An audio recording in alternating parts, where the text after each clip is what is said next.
नमस्कार, मी श्वेता अंकले. तरुण भारत न्यूज बुलेटिनमध्ये आपल्या सर्वांचे स्वागत. आता पाहूया ठळक घडामोडी. शाकंभरी पौर्णिमेनिमित्त सौंदत्ती डोंगरावरील रेणुका देवीची यात्रा उत्साहात पार पडली.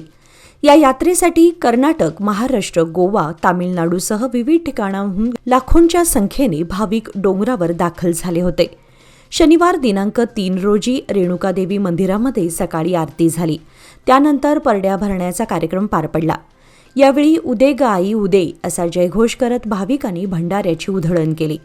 लाखो भाविकांचं श्रद्धास्थान असलेल्या यल्लमा डोंगरावर शाकंभरी पौर्णिमेचा काल शनिवार मुख्य दिवस होता. हा सोहळा उत्साहात पार पडला. लाखो भाविकांनी रेणुका मातेच्या दर्शनासाठी हजेरी लावली. मात्र अनेकांना दर्शन मिळाले नाही. वृद्ध तसेच महिलांना रांगेत उभे राहणे अवघड झाले होते. काहींनी बाहेरूनच दर्शन घेतले, तर काही भक्त मात्र रांगेत उभे राहून दर्शन घेताना दिसत होते.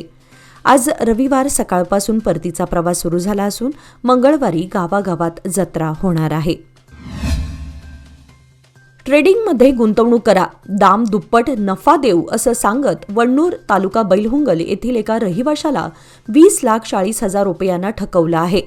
सायबर गुन्हेगारीचे प्रकार सुरूच असून या प्रकारांमुळे नागरिक हैराण झालेत. वण्णूर तालुका बैलहुंगल येथील यल्लाप्पा दंडापूर यांनी येथील सायबर क्राईम विभागामध्ये फिर्याद दिली आहे. बैलहुंगलमधील ॲक्सिस बँकेमध्ये त्यांचे अकाउंट होते. हे बँक अकाउंट त्यांच्या मोबाईल क्रमांकाला लिंक केलेले आहे. या अकाउंटमधून सायबर गुन्हेगारांनी टप्प्याटप्प्याने 20,40,000 रुपये जमा करून घेतले आहेत. 28 नोव्हेंबर 2025 ते 15 डिसेंबर 2025 या वेळेमध्ये यल्लाप्पा यांनी सायबर गुन्हेगारांनी दिलेल्या बँक खात्यामध्ये रक्कम जमा केली आहे. टेलिग्राम ॲप बघत असताना ट्रेडिंगमध्ये गुंतवणूक करा, दाम दुप्पट नफा मिळवा अशी जाहिरात आली. या जाहिरातीवर लाईक करून त्या लिंकवर क्लिक केल्यानंतर लगेच एका व्हॉट्सॲप ग्रुपमध्ये त्यांचा मोबाईल क्रमांक समाविष्ट करण्यात आला. त्यानंतर ट्रेडिंगमध्ये गुंतवणूक करा असा सल्ला देण्यात आला. त्यांच्यावर विश्वास ठेवून यल्लाप्पा यांनी 20,40,000 रुपये भामट्यांनी दिलेल्या बँक खात्यामध्ये जमा केले. थोड्या दिवसांनंतर ही रक्कम काढण्याचा प्रयत्न केला असता ती काढता आली नाही. त्यामुळे आपली फसवणूक झाल्याचं त्यांच्या लक्षात आलं. याविरुद्ध गुन्हा दाखल करण्यात आला आहे. येडियुराप्पा मार्गावर एका मटका बुकीला अटक करण्यात आली आहे. शहापूर पोलिसांनी ही कारवाई केली. त्याच्याजवळून 1,150 रुपये रोख रक्कम जप्त करण्यात आली आहे. उमेश कल्लाप्पा खन्नूकर, वय 36, राहणार गणेश पेठ गल्ली, जुने बेळगाव असं त्याचं नाव आहे. येडियुराप्पा मार्गावरील एका हॉटेलजवळ मटका घेताना शुक्रवारी दिनांक 2 जानेवारी रोजी शहापूरचे पोलीस उपनिरीक्षक मणिकंठ पुजारी व त्यांच्या सहकाऱ्यांनी उमेशला अटक केली. त्याच्यावर FIR दाखल करण्यात आलाय.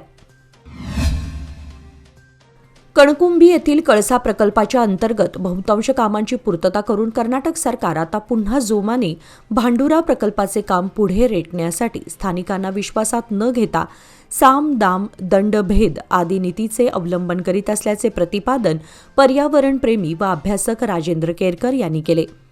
कर्नाटक सरकारने पट्टेरी वाघाचे अस्तित्व धोक्यात जाऊ नये म्हणून भीमगड अभयारण्याची निर्मिती केली, पण त्याच्या अस्तित्वाची दखल न घेता सध्या भांडुरा धरण आणि पाटबंधारे प्रकल्पाचे काम पुढे रेटण्यासाठी कर्नाटकचे मुख्यमंत्री सिद्धरामय्या प्रयत्नरत आहेत. गोवा सरकारने या संदर्भात कडक भूमिका घेताना राजकारण बाजूला ठेवून जीवनदायिनी वाचवण्यासाठी सर्व ते प्रयत्न करणे गरजेचे असून त्याबाबत चालढकल झाली तर मोठी आपत्ती ओढवू शकते असे केरकर यांनी स्पष्ट केले आहे. म्हादई जलविवाद लवादाने कर्नाटकाला कळसा भांडुरा प्रकल्पाच्या अंतर्गत 3.9 TMC पाणी पर्यावरणीय ना हरकत दाखले मिळाल्यानंतर मलप्रभेमध्ये वळवण्यास अनुमती दिलेली आहे. खानापूर परिसरातील स्थानिकांनी भांडुरा प्रकल्पाला विरोध करण्यासाठी सुरू केलेल्या लोकचळवळीला सध्या उत्स्फूर्त प्रतिसाद लाभत आहे.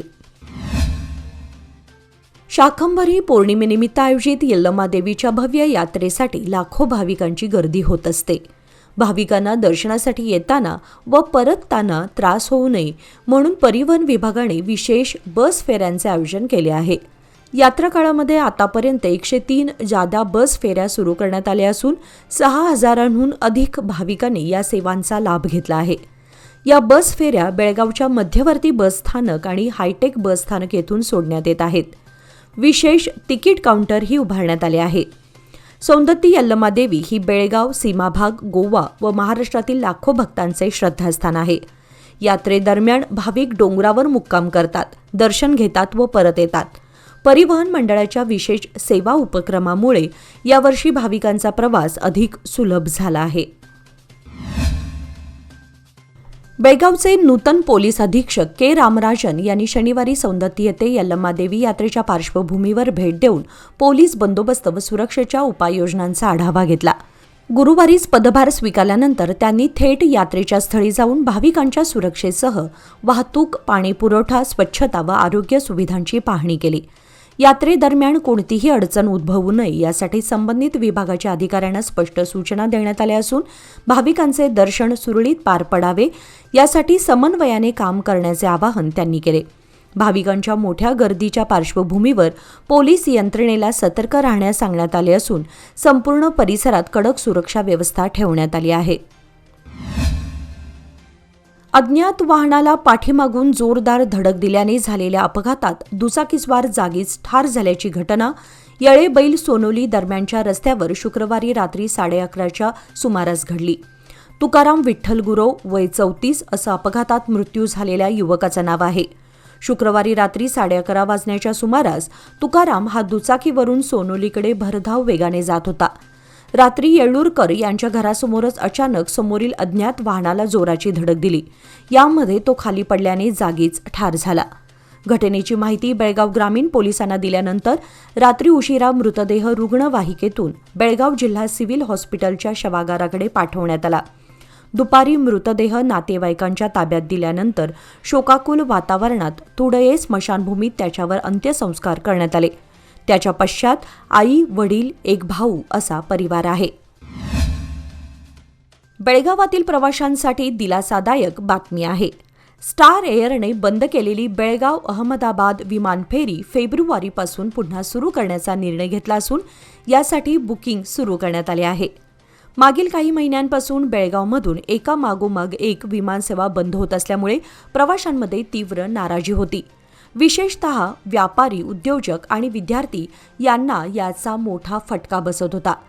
फेब्रुवारी महिन्यापासून पुन्हा बुकिंग करून स्टार एअरने काहीसा दिलासा दिला असला तरी बेळगाव जयपूर विमानसेवेबाबत अजूनही स्पष्टता नाही. जानेवारी महिन्यामध्ये या दोन्ही फेऱ्यांचे बुकिंग थांबवण्यात आले होते.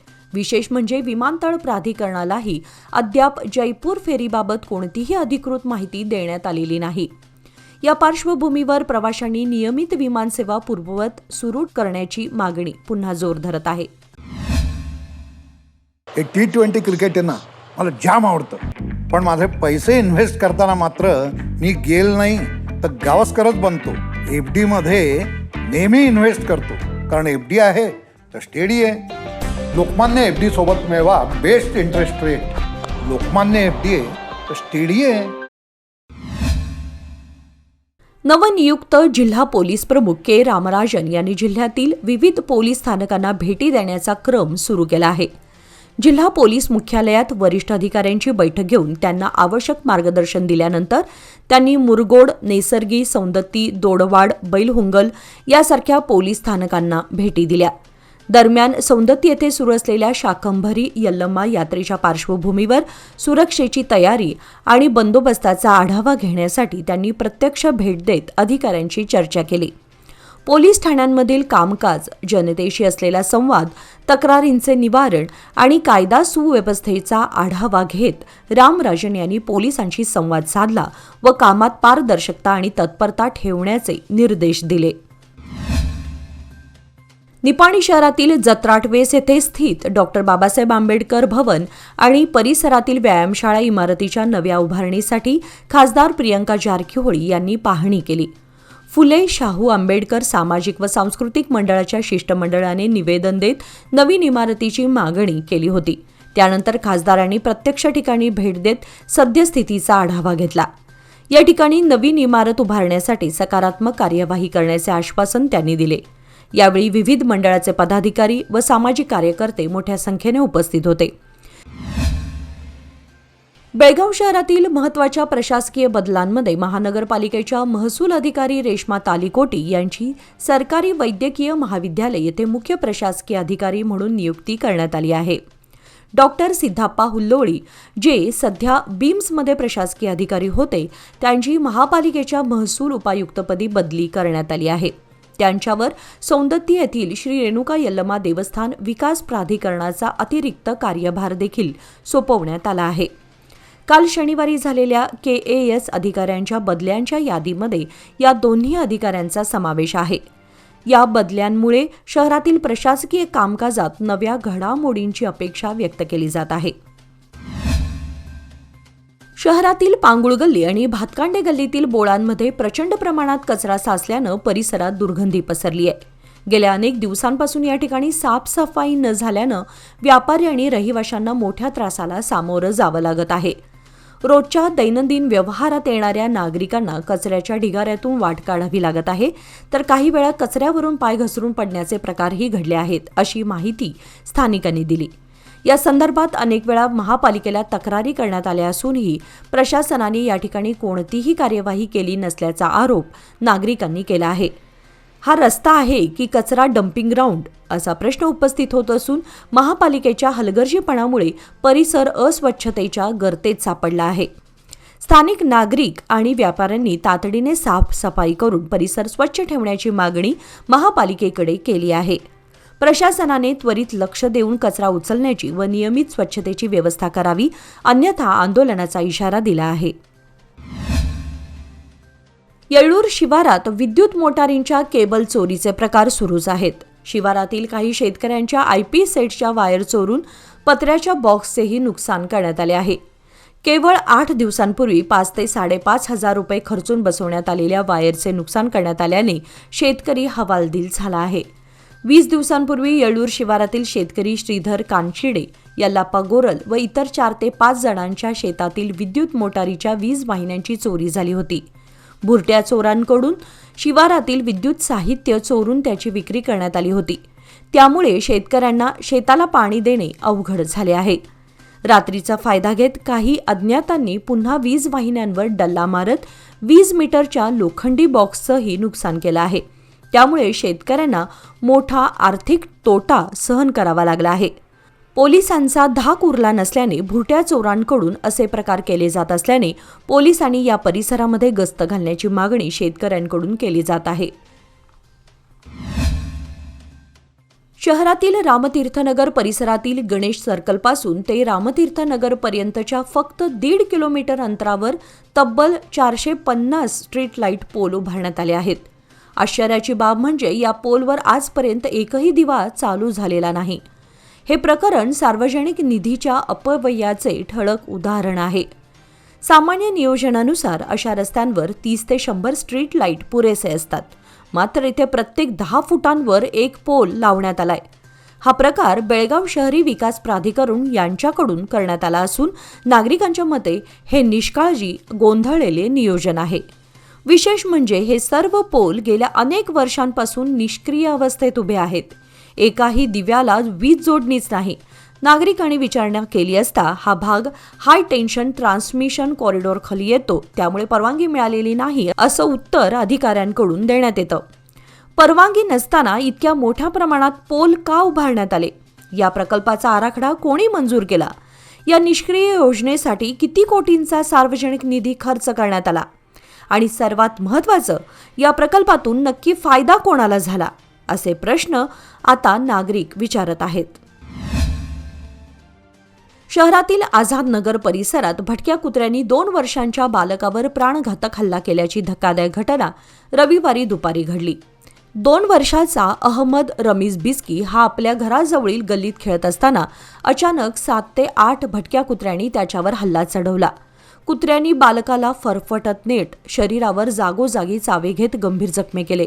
आरडाओरड ऐकून धावलेल्या स्थानिक नागरिकांनी अहमदला वाचवलं आणि तात्काळ शहरातील खासगी रुग्णालयात उपचारासाठी दाखल केलं. या घटनेमुळे परिसरात भीतीचं आणि संतापाचं वातावरण निर्माण झालं असून नागरिकांनी महापालिकेच्या निष्क्रियतेवर संताप व्यक्त केला आहे. भटक्या कुत्र्यांचा बंदोबस्त करून लहान मुलांचे आणि नागरिकांचे संरक्षण करावे अशी मागणी होत आहे. रामतीर्थनगर येथे आमदार आसिफ सेठ व युवा नेते अमान सेठ यांच्या उपस्थितीत जनता दरबाराचे आयोजन करण्यात आले होते. या दरम्यान स्थानिक रहिवाशांशी संवाद साधून त्यांच्या समस्या व सूचना ऐकून घेण्यात आल्या. रस्ते, ड्रेनेज, पाणीपुरवठा, स्वच्छता व इतर मूलभूत नागरी सुविधांबाबत नागरिकांनी अनेक तक्रारी मांडल्या. आमदार सेठ यांनी प्रत्येक तक्रारींकडे गांभीर्याने लक्ष देत संबंधित विभागांशी समन्वय साधून लवकरात लवकर या समस्या सोडवण्याचे आश्वासन दिले. या जनता दरबारास प्रभागाचे नगरसेवक, स्थानिक प्रतिनिधी व समाजाचे नेते मोठ्या संख्येने उपस्थित होते. यावेळी आमदार आसिफ सेठ यांनी सांगितले की जनता दरबारासारख्या उपक्रमांमुळे थेट संवाद साधता येतो आणि गोरगरिबांच्या अडचणींचा थेट आढावा घेता येतो.